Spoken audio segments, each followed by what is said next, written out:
என்பதன் மூலம் அற அற என்று எப்பொழுதும் கூறுபவர்களுடைய பாவங்கள் நீங்கும் என்கிறார்.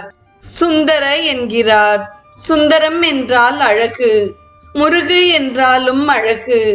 அழகுடைய தெய்வம் முருகனாகிறார். அருமுக என்றுண்ணி அடியர் பணிந்திட மகிழ்வோனே என்ற சொற்றொடரில் உண்ணி என்பது நக்கரமெய் மறைந்து உனி என வந்தது. இறைவனை நெஞ்சார நினைத்து அடியவர்கள் பணிவார். அவ்வாறு பணியும் அடியவரது அன்பைக் கண்டு இறைவன் மகிழ்கிறான்.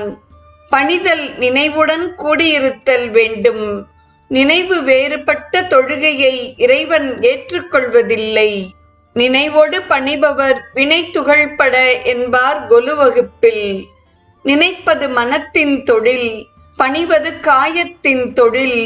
உள்ளமும் உடம்பும் ஒருங்குபட வேண்டும். அருமுக என்றதனால் துதிப்பது வாக்கின் தொழில். எனவே மன, வாக்கு, காயம் என்ற 3 கரணங்களாலும் வழிபட வேண்டும்.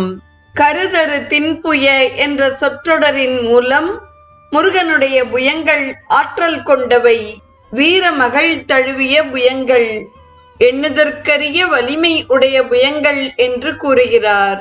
தொடரும் சொற்றொடர் கனக மிகும்பதி மதுரை வளம்பதி என்பதாகும். மதுரை வளமையான திருத்தலம், செம்பொன் கொழிக்கின்ற நகரம். அடிகள் திருவாக்கினால் இவ்வாறு கூறப்பெற்றதனால் இற்றைக்கும் மதுரை செழித்து குன்றா வளத்துடன் திகழ்கின்றது.